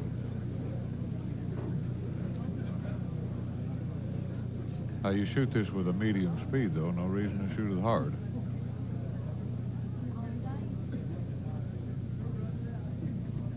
If he shoots it hard, he could end up on the side rail with the cue ball and no shot. And I hit it. Oh, he came all the way around.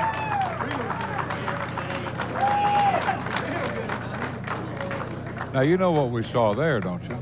David said to himself, if this guy's not going to get out, let me go ahead and take this game.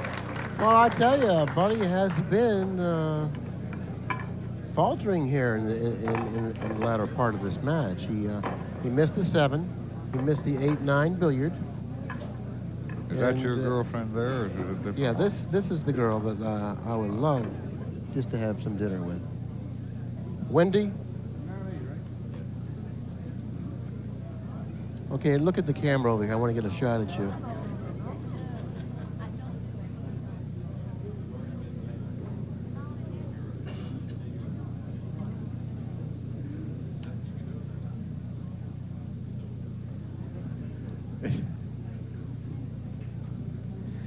I mean, there is really a precious little girl there. Undoubtedly blessed with the good sense not to dally with you.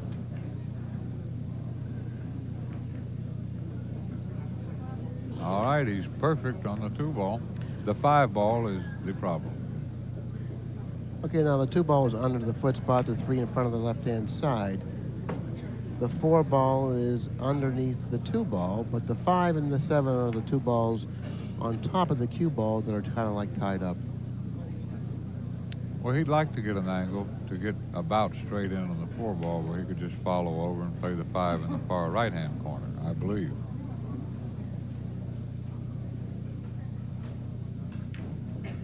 That's what he was looking at right there.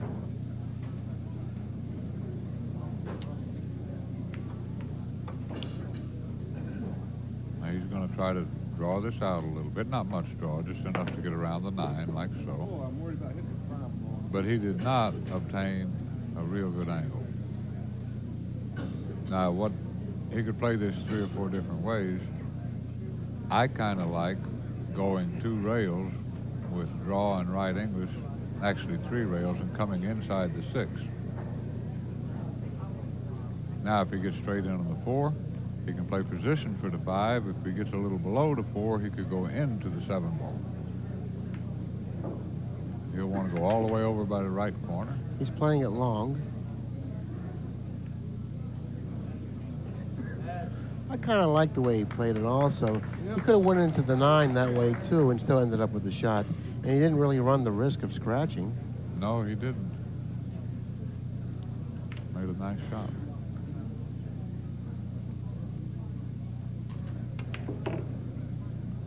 That's a good shot. That's a perfect shot there. All he needs to do is pocket the 5 balls and then hit the side cushion, back cross table for the 6. Well, he can go below or above. No, he's going to definitely go above. That's the natural way of playing it. Right, I agree with you, but it could be done either way. Well, Buddy, the recipient of a good break there. To come to the table with this kind of opportunity and a chance to knot it up at 9 apiece. David Howard really hasn't missed many balls in this match.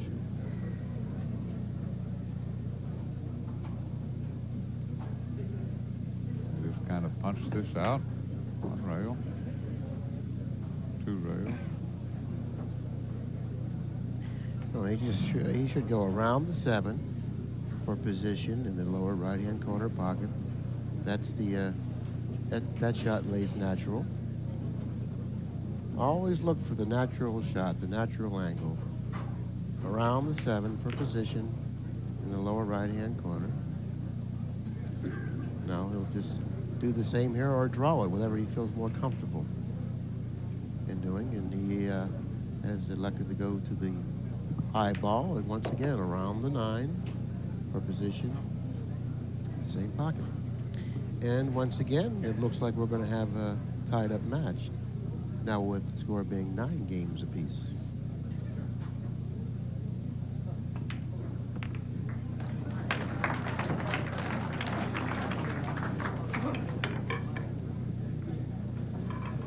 It's hard to pick a winner from this point. We're playing 4 out of 7 to see who will advance to be one of the only 2 undefeated players left in the tournament. The winner of this match will go on to play the winner of the Steve Mizrak-Kim Davenport match. You know, Billy, that reminds me, out of all these matches that we've done and watched when we're not doing a match, the most exciting match I ever saw is still available on ACCUSTATS. It was a match between Steve Mizrak and Kim Davenport. Right, and that match was at the United States Open in 1990, I believe. In 1990, the U.S. Open, and what an exciting match that was. Naturally, that match blended the best of offense and defense that I've ever seen. And there's a rematch of that coming up later this evening.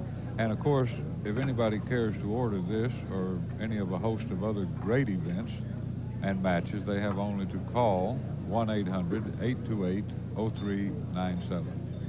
And Pat has a shelf especially for classic matches, and ask him what matches are on that shelf. And there have been some real classics that we've done in the past several years, and I'm certainly sure you'll be delighted when you see a few of them. I can't wait until you and I play. That'll have to be ACCUSTATS. There's Malcolm from Charlotte across the way. There's Bobby Wallens, from Augusta. Yeah, he's got the good seats, doesn't What's he? his name? From Myrtle Beach, Ralph Harrelson. For that $10 bill. 9 apiece. What more could you ask for? Winning Garvis. Anyway, we'll have commentary on our match. The odd makers will have a field day. Yeah, that'll be a very interesting match, and believe me, I'll definitely be prepared to play that match. That's one of the reasons why I didn't get in this tournament, in fear that you and I might match up, and I wouldn't be prepared to play. Oh, you want to be at the top of your game? Oh, I definitely want to be at the top of my game, definitely, because when I'm at the top of my game, I really can't visualize you winning. Oh, man. Well, laugh if you want, okay? Laugh if you want, but just remember where you heard it. All right, Buddy broke the balls very well. The 3, 4, 7, 9 are over by the right-hand side pocket, however, and pose a definite threat. It is possible to do a number of things here. All of these great players play 2 shots ahead if there's no balls to break out or communication problems with position. If he gets on the 3-ball straight in, he could play the 4-9 billiard, or he could play to make the 3 and then make the 4 and break out the 7 and 9, but I don't think he's going to do that because the 6-ball blocks the 5-ball. I think it was crucial for Buddy to get that cross table far enough on position on the 2. That way he would have been on the other side of the table, shooting the 3 in the upper right-hand corner pocket, going into the 4. The 4 then would go into the 7, freeing the 7 of the 9, opening the door for himself in this particular rack. He wasn't able to locate the cue ball ideally. Possibly he may be able to hold it, but I don't know. We'll find out. Oh, and draw above the 5. No, I think he's going to play the billiard, Billy. I think he played position for it. He likes it. He's ready for it. What billiard? On the 4-9. Why not the combination? The combination. On the 4-9. If the billiard's a possibility, the combination may be a possibility also. Well, that's true. Yeah, the combination's on also. I just personally prefer billiards to combination in this type of situation. And well, everyone has a preference, but it would be rather foolish if the combination was lying better than the billiard. Oh, I agree. Certainly it would be hard to second guess the great Buddy Hall. We'll know momentarily. Now, but he's playing position for the billiard. If he may have gotten down too far for the billiard. You know, he may have gotten himself a little out of line. Now, if he plays the billiard, are very thin hits required here. Very thin and easy. Left English.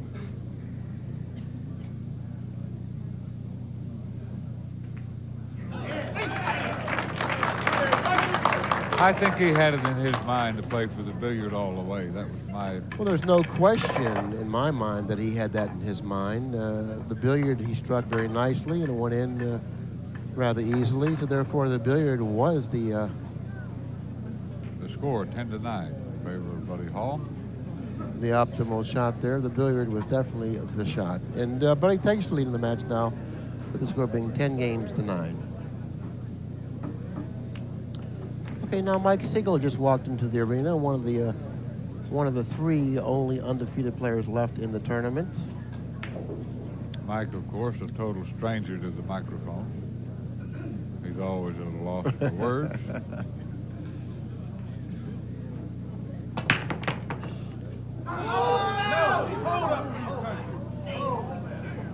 Well, I'll tell you, the 9 hanged up, the 4 hung up, the 1 almost went in, but nothing dropped. David Howard's at the table with a shot on the 1. The 2 is next to the 9 at the bottom left-hand corner of the monitor or on the table. Well, I would most definitely play for the billiard here because there's no scratch the way the 9 is positioned in the corner pocket. To play the combination is risky. Well, how do you play position? Do you just drag it or do you go cross table twice? Twice. He's like on the 50-yard line here. The shot may be just too long and difficult to drag and control. And going cross table, that has its problems also. No, there's no problem across the table. Just make sure you stay below the side. There's no problem cross table? Well, there's no problem. He just avoided one problem. And there's another problem. Okay, now he's gotten himself in a lot of trouble. There were a lot of obstacles going cross table. Now, when you drag it, there aren't any problems other than positioning the cue ball near the bottom cushion. That's what he doesn't want to do. So therefore, if there was that possibility, then he should have went cross table. But to go cross table at the speed that he hit it with, I don't think was wise. Well, he slugged it. Yeah, he hit it entirely too hard. You don't want to hit it hard enough to go to the third cushion. He's still a favorite to win this game. Not if you draw the ball, David. Not a draw kick. Where's the 5 ball? All right, I'll tell you what we're going to see out of Buddy Hall. We're going to see a 2-rail kick trying to strike the bottom part of the 2 ball. And he might, in that fashion, actually play a billiard on the 9. If not, the 2 could go up to the other end of the table. And in billiards, they refer to this type of a shot as an umbrella shot. Any shot that goes 2 rails, strikes a ball with the cue ball going on to do other desired things is an umbrella shot. Where that name came from, I'm not absolutely sure.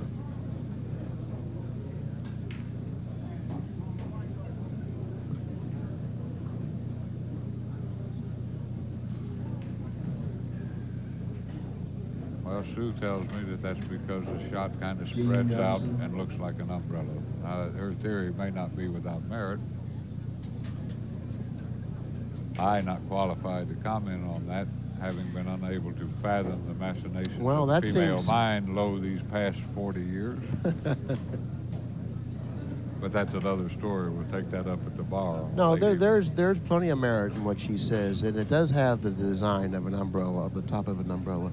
So therefore, I think she was fairly accurate with her reasoning why it's called the umbrella, because of the design that the cue ball would make on the cloth had to be painted a dark color of some kind. It would make the design of an umbrella.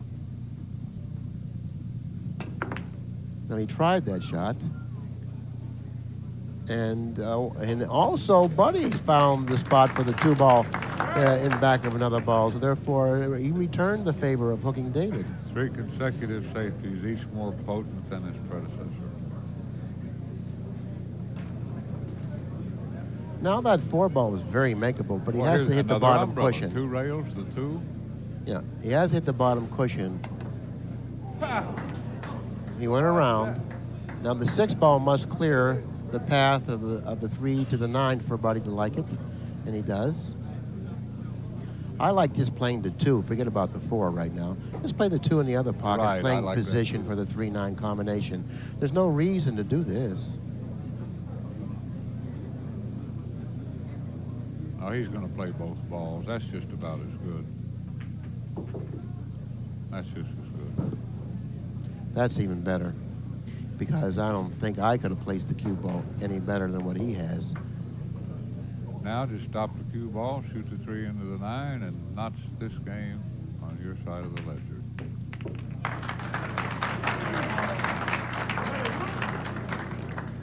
All right, we talk about the self-destruct factor. David is kind of lagging at the moment. It's 11 games to 9.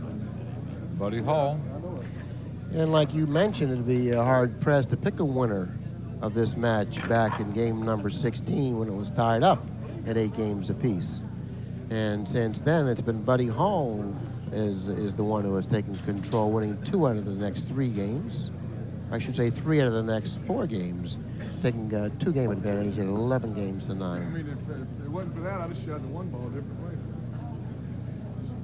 Oh, boy. Every bastion of pocket billiard intelligentsia represented at the Rak'M Classic this year. I saw Harold Simonson a moment ago, editor of the Pool and Billiard. Bill Marshall, great trick shot perpetrator. Same break. Center of the table. And he did not pocket a ball on the break. Okay, Buddy has come up dry once again on the break. I don't know the stats on the break, but I believe Buddy has come up dry much more often than David has. The balls very quickly, the 2 and the 7 nearest the upper left-hand corner pocket. The 3 to the left of the foot spot underneath it slightly. The 4 of the ball nearest the upper right-hand corner.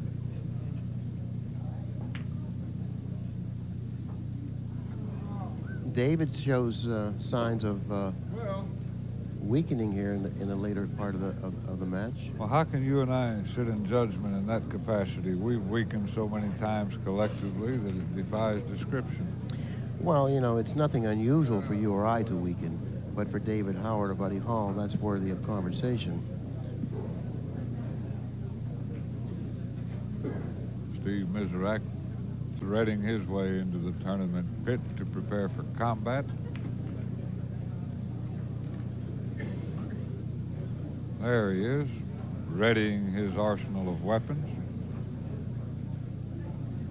Look how dapper Steve looks, and I believe he's lost some weight. Well, when you wear black, you look like you're thinner. That's what they say. Is that true? I don't know. That's not been one of my problems. My meals have been so few and far between, I've never had a weight problem.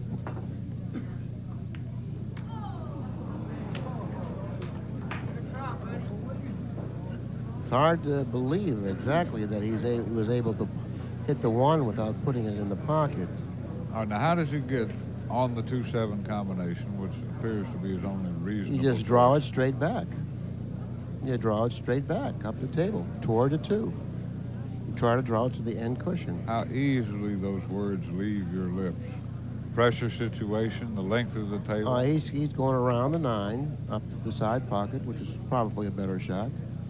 But what's tough about this is it's not easy to control the 2 ball. He's got to slow spin this in the pocket. No, I don't think he's going to have a problem. If he happens to pocket the 7, I don't think he's going to have a problem here. I didn't think that shot was available, but since it was there, and it was there was no reason why you shouldn't shoot it. Oh, he was okay. That 7 was hanging closer to the pocket than I thought. Just come down the same side of the table, making sure you stay on the left-hand side of the 3 for position on the 3. After pocketing the 3, then you go 2 cushions in between the 6 and 8.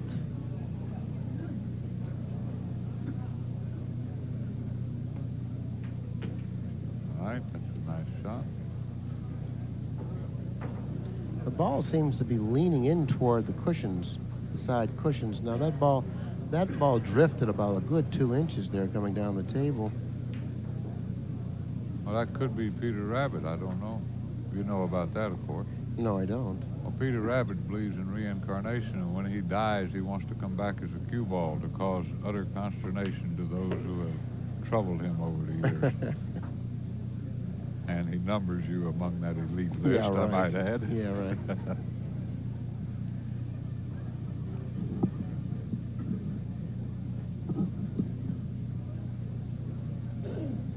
Well, he cannot afford to get straight in on the 5 if he decides to play it in the lower right-hand corner pocket. Got to have a little angle. I think I would just try to get close to the 5 here. That 5 is in a pretty tough position there, that close to the, well, he played a nice shot. That's an excellent shot. But once again, the cue ball sort of like drifted in back toward the cushion again, and he may have too straight of a shot on the 5 to his liking. He wanted more of an angle. Now notice he's not going to try to come inside the 8. I like that. Better to just go out somewhere in the middle of the table. Above the 8 and to the left of it as we view it on the screen. Okay, now once again he's missed a ball, and now he's missed 2 balls in that pocket in recent games. That's the second ball he's missed in that pocket. Well, I don't normally say things of this nature, but put a fork in him, he's done. Well, that was very polite of you. I mean, here you were criticizing me for criticizing I'm not criticizing David Howard, and then I'm you not. said put a fork in him, he's done. He is.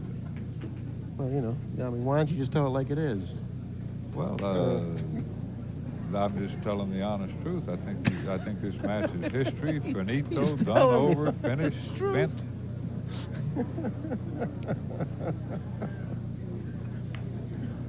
Well, since you were so much more articulate about the way you said it, I accept it then. Put a fork in him, he's done. Well, when Mike Siegel had me about 10-2 tonight, I was done. You were done long before he had you 10-2. I was done before it started, right?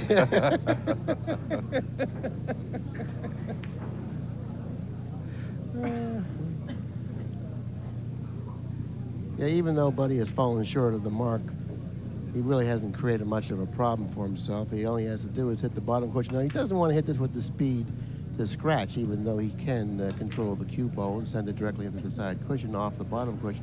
He still really didn't want to hit it with the speed to scratch. Okay, this is going to put Buddy Hall on the hill at 12 games to 9. And the true odds are 15-1. Less the break vigorous. Let's move it all the way down to 10-1 to appease my numbers disoriented friend. Well, I disagree, less the break vigorous. Your Buddy's breaking the balls right now, so how can you consider that a deficit with the odds? Well, no, he can't ever break the balls again after Well, this if he game. happens to win this game, he doesn't have to break them anymore. Well, that's true. Okay, so you can't say less the break vigorous here.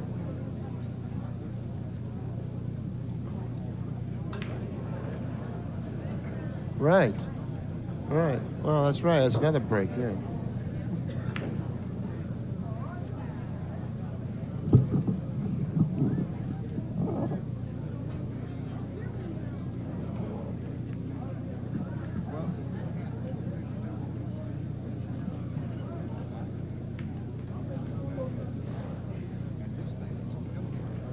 Well, I'll tell you, that was a very unusual request, especially at this stage of a match. And Pat, don't leave right now, okay? Pat Fleming's up here. Grady Mathews, the professor. I want to bring this point up. Just ask Pat if he could be excused. He says he has to perform some trick shots, and he wanted to put some indentations in the table or something like that. I don't know what he's talking about. Anyways, I really can't make any sense out of it. If you want to be excused, go right ahead. Pat will sit down and he'll finish the match. Come on, Pat, sit down here. Go ahead. We'll see you later, okay? Take a Duffy.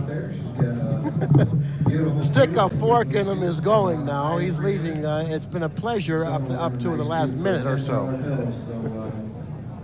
If you haven't Okay, got a Pat, chance, there you go. yet, just see Wendy's walking around with the cue, just Well, you were holler out, walking just around really good. with the earpiece and you know, and the transmitter and everything. Were you enjoying the match?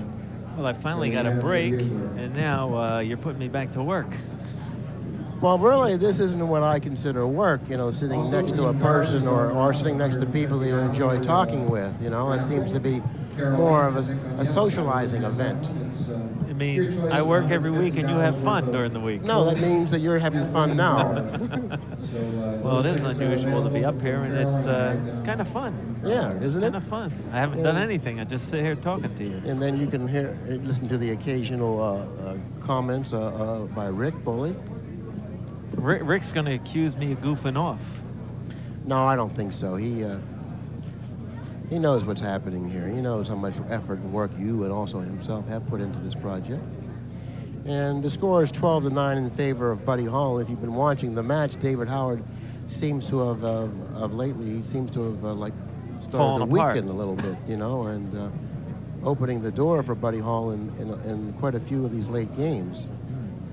Well, I don't know if you're aware of it, but later this evening we're going to have the next match is Mizrac and Davenport, and you'll be hosting that.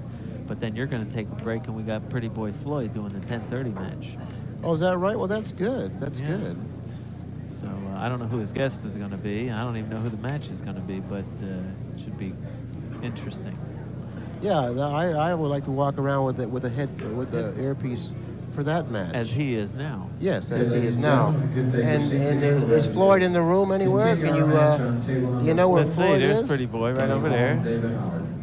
Rick, can you get him? Oh, Pretty there's Boy? Floyd over there. Can you get Floyd on the camera? Okay, Floyd's talking to. He's counting his money. Well, that won't take long. Okay. There's Floyd. He's talking to Hal Mix. Are you ready for your duties at the 8 o'clock round? Hal Mix over there. He just took the headset up. Hal Mix, that's Nick Varner's mentor, Hal Mix. He's taught Nick just about everything he knows about pocket billiards. All right, now we're back in action. Okay, Floyd, you ready to play at 8:15? All right.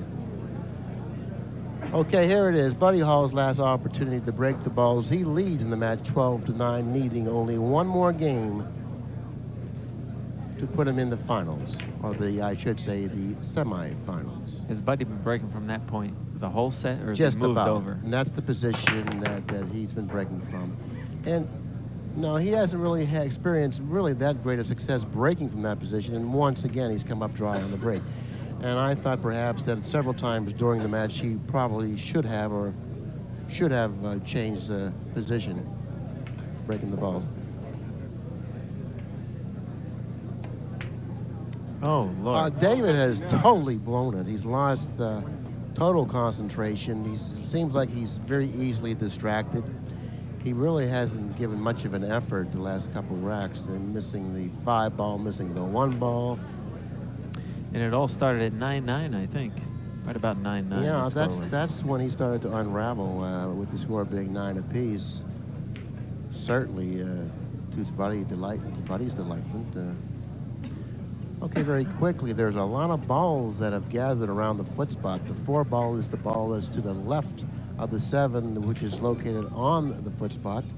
The 6 ball is the ball underneath the 7 and the 8. The 8 ball is on top of the 6, and actually to the right of the 6 slightly. And the key to this particular rack, well, there's many keys to this rack, Pat. Position on the 4, Especially position the on 4. the 6. You know, this rack has a lot of work in it, and Buddy has a lot of work ahead of him if he expects to run the balls on the table. I think he's got a little angle on the 3, which will allow him to follow and play the 4 and a side, possibly. And now he's looking at the combination. Right. And that would be nice if he could position the cue ball where the tip of his cue stick was, and that's his shoot plan. the 4-9 combination, because he could end this rack in a hurry, and I'm sure he wants to do that. Why deal with all the problems that are out there? And he'll be a little concerned about about controlling the 4 ball too, I do believe, if he happens to miss the 9. But I really think that he should put all his concentration in just pocketing the 9 here and drawing the cue ball back up the table. Look at that concentration. just the 9, forcing the cue ball in between the 7 and 8. Now, had he missed the 9, David would have stepped to the table without a shot. Now, that's intelligent pool. Okay, Buddy Hall went on to win the match, Look at 13 David. games to 9.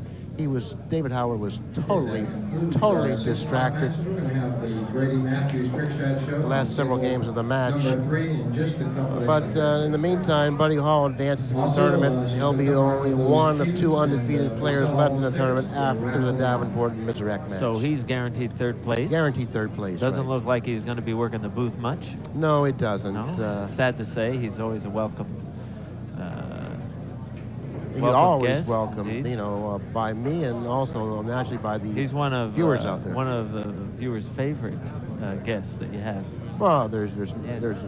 reasons that is, and he's so knowledgeable, and he's got a lot of humor to him, and he expresses himself in such a humorous way. There's a lot of people that like his style, and I don't blame them.